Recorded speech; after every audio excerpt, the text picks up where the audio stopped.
সুপ্রিয় দর্শক, অসংখ্য প্রীতি ও শুভেচ্ছা দিন। আমি শহীদুল ইসলাম। প্রিয় দর্শক, আজকে আমি যে বিষয়টি নিয়ে আলোচনা করব মূলত সেটি হচ্ছে আওয়ামী লীগ নিষিদ্ধ হবে কিনা নির্ধারণ হবে আদালতে। জাহিদুর রহমান। প্রিয় দর্শক, তিনি এই কথা বলার পর এই প্রসঙ্গটি নিয়ে তিনি আরো যে বক্তব্যটি দিয়েছেন সেটি আপনাদের সামনে তুলে ধরছি। প্রধানমন্ত্রী তারেক রহমানের তথ্য সম্প্রচার উপদেষ্টা জাহিদুর রহমান বলেছেন, বর্তমানে কার্যক্রম নিষিদ্ধ থাকা আওয়ামী লীগ অনেক কিছু করতে পারবে বলে সরকার মনে করে না। দলটির কার্যক্রম বর্তমানে নিষিদ্ধ আছে, দলটি নিষিদ্ধ হবে কিনা তা নির্ধারিত হবে আদালতে। প্রিয় দর্শক, এখানে যে বিষয়টি নিয়ে আলোচনা করবো আমি মূলত এখানে তিনি বলতে চেয়েছেন বর্তমানে কার্যক্রমে নিষিদ্ধ থাকা আওয়ামী লীগ অনেক কিছু করতে পারবে বলে সরকার মনে করে না। অর্থাৎ যদি অনেক কিছু করতে পারবে বলে সরকার মনে না করে থাকে তাহলে এত ভয় পাচ্ছে কেন তারা? পুলিশের পক্ষ থেকে আপনারা দেখেছেন গত বৃহস্পতিবারের একটি প্রতিবেদন, একটি চিঠি সকল থানাগুলিতে যে আওয়ামী লীগের প্রতিষ্ঠাবার্ষিকীকে এই কর্মকাণ্ড হতে পারে।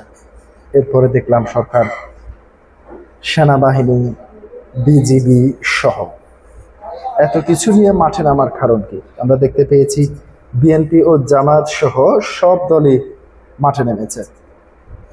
যদি ভয় না পায় কিংবা কোনো কিছু করতেই না পারে এই দলটি, তাহলে এত কঠোর ব্যবস্থা কেন? আমরা মূলত জানি সেনাবাহিনীকে বিশেষ কোনো কাজ ছাড়া যখন বাংলাদেশের আইন শৃঙ্খলা পরিস্থিতি নিয়ন্ত্রণ করতে পুলিশ প্রশাসন, তার পাশাপাশি র্যাব, পরবর্তীতে বিজেপি, এই সমস্ত প্রশাসনিক কিংবা এই যে সামরিক বাহিনীগুলি যখন ব্যর্থ হয়, ঠিক তারপরেই সেনাবাহিনীকে ডাকা হয়। আওয়ামী লীগ সরকার সেনাবাহিনীকে ডেকেছিল 15 বছর 8 মাস পরে, অর্থাৎ তারা ক্ষমতা গ্রহণ করার পর 15 বছর 8 মাস পরের দিকে গিয়ে তারা সেনাবাহিনীকে ডেকেছিল, তাও পরিস্থিতি নিয়ন্ত্রণের বাইরে চলে যাওয়ার সময়।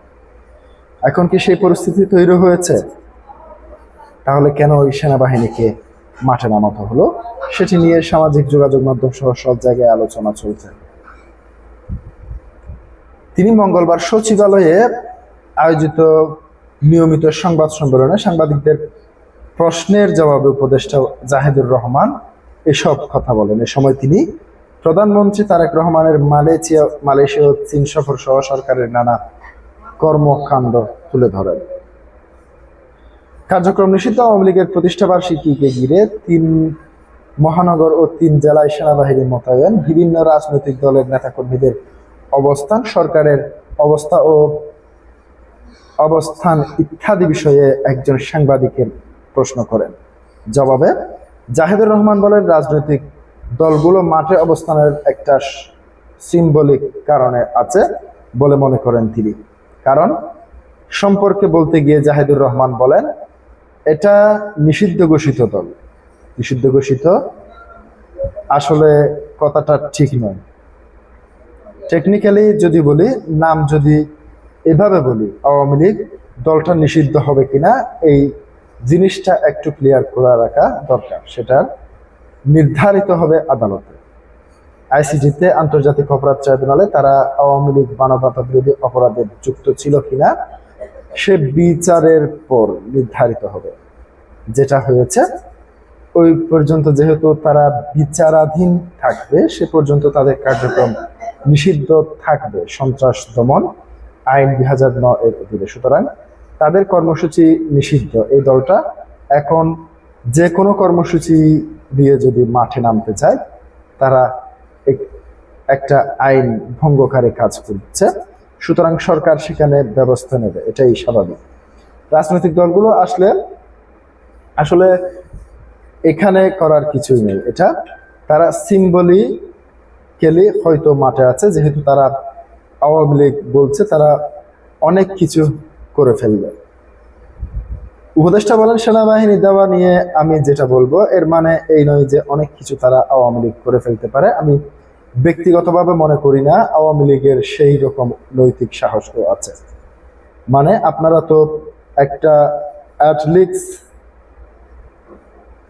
অ্যাটলিস্ট একটা নৈতিক সাহস লাগে। আমরা একটা কথা বলি না, চোরের মায়ের বড় গলা। মানে আওয়ামী লীগের বড় গলা হতে আমাদের সবার মেমোরি শেষ হয়ে যেতে হবে, সবাই ডিমেনশিয়া হবে, তারপর কোনোদিন আওয়ামী লীগ আমাদের সামনে বড় গলা করে কথা বলতে পারবে। এর আগে আমার মনে হয় না। সুতরাং তাদের এই নৈতিক সাহস যদি না থাকে, কিছু লুটপাটকারী মাফিয়া ও চোর বাটপারদের আসলে খুব বেশি নৈতিক সাহস থাকে না। জাহিদুর রহমান বলেন, 24 জুলাইয়ে বন্দুকের সামনে মানুষ দাঁড়াতে পেরেছিল কারণ নৈতিক সাহসটা ছিল। তারা ধান্দাবাজ লোক ছিল না, সে দেশকে ভালোবেসেছে, এই দেশে ভালো করতে চেয়েছে। এত গুলি ও এত মৃত্যু, এরপরও মানুষ পরের দিন আবার গিয়ে দাঁড়িয়েছে।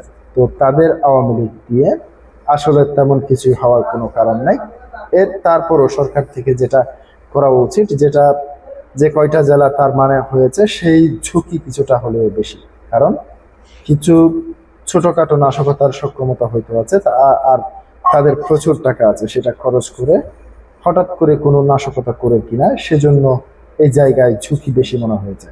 সেখানে সেনাবাহিনীর রাখা হয়েছে জনগণের নিরাপত্তার স্বার্থে। এর মানে এই নয় যে সরকার মনে করে আওয়ামী লীগ অনেক কিছু করতে পারে, তিনি সেটা মনে করেন। সংবাদ সম্মেলনে আরও উপস্থিত ছিলেন তথ্য অধিদপ্তর প্রধান তথ্য কর্মকর্তা সৈয়দ